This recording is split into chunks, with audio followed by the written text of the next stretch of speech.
विदेशों में बच्चों को रिस्पॉन्सिबल सिटीजन बनाने के नाम पर वहाँ की चाइल्ड वेलफेयर कमेटी एक ऐसा गोरख धंधा चलाती है कि मासूम बच्चे अपने माँ बाप से अलग हो जाते हैं और इन बच्चों के फ्यूचर के नाम पर सरकार से मोटा पैसा ऐंठती है। इस बात का जीता जागता एग्जाम्पल है साल 2011 का सागरिका भट्टाचार्य वर्सेस नॉर्वे का केस, जिसके ऊपर Mrs Chatterjee versus Norway film बनाई गई है। इस फिल्म को देखकर हर किसी को समझ आ जाएगा कि एक माँ अपने बच्चों के लिए क्या क्या करती है। फिल्म की कहानी एक सच्ची घटना पर बेस्ड है, जिसमें मिसेस चैटर्जी अपने पति और अपने बच्चों के साथ एक खुशहाल जिंदगी बिता रही होती है और अचानक से चाइल्ड वेलफेयर वाले उनके घर में घुसकर उनके बच्चों को उठाकर ले जाते हैं और ये कहते हैं कि वो एज ए पेरेंट अपने बच्चों का ध्यान रखने के काबिल नहीं है। और ये सब उन्होंने सिर्फ इसलिए कहा क्योंकि देविका अपने बच्चों को इंडियन कल्चर के हिसाब से संस्कार दे रही थी और पाल पोस रही थी। देविका की गलती बस इतनी है कि वो अपने बच्चों को हाथ से खाना खिला रही थी और उन्हें अपने साथ सुलाती थी। जिस नजर के टीके को इंडिया में बुरी नजर से बचाने के लिए लगाया जाता है, उसी नजर के टीके का तमाशा बनाकर चाइल्ड वेलफेयर वाले कोर्ट में साबित कर देते हैं कि देविका अपने बच्चों का सही से ध्यान नहीं रख पा रही। देविका की हालत ठीक उसी माँ की तरह होती है जिसके बच्चों को माफिया किडनैप कर लेते हैं, लेकिन इस फिल्म में माफिया नॉर्वे की सरकार होती है, जिनसे देविका लड़ने में भी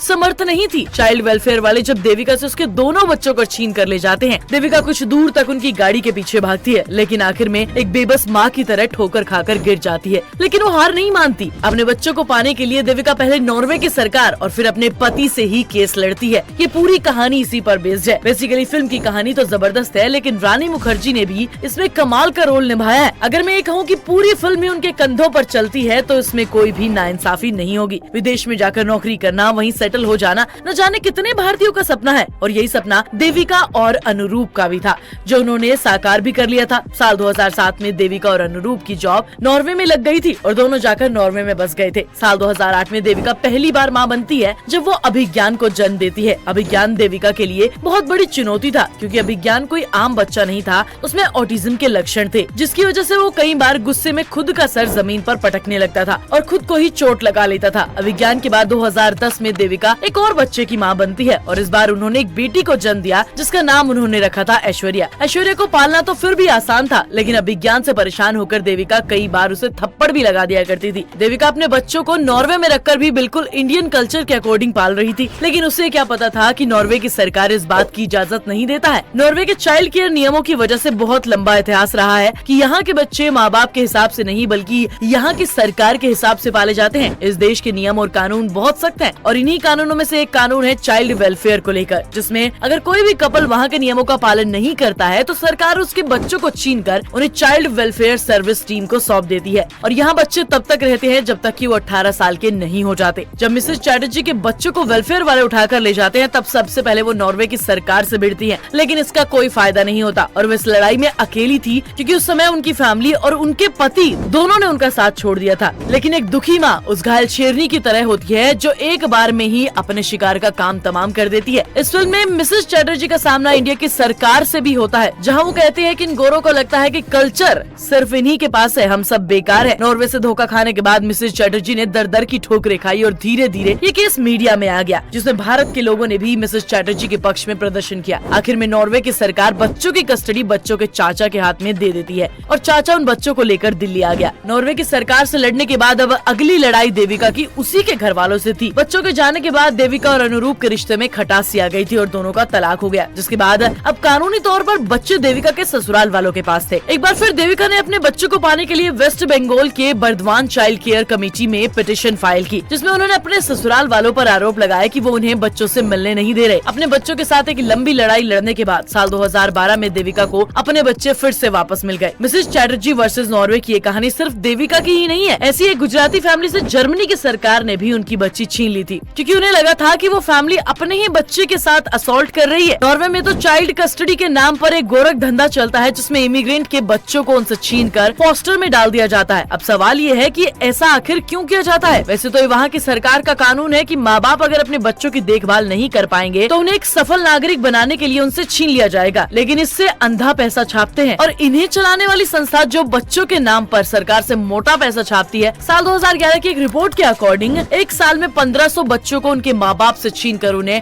फॉस्टर में डाल दिया गया था। क्या कभी आपके आसपास कोई ऐसा केस हुआ है तो हमें नीचे कमेंट करके जरूर बताएं। और हाँ, मिसेस चैटर्जी वर्सेस नॉर्वे अब नेटफ्लिक्स पर भी आ चुकी है, तो जाओ और जाकर देखो और हमें कमेंट में बताना मत भूलना ये स्टोरी आपको कैसी लगी।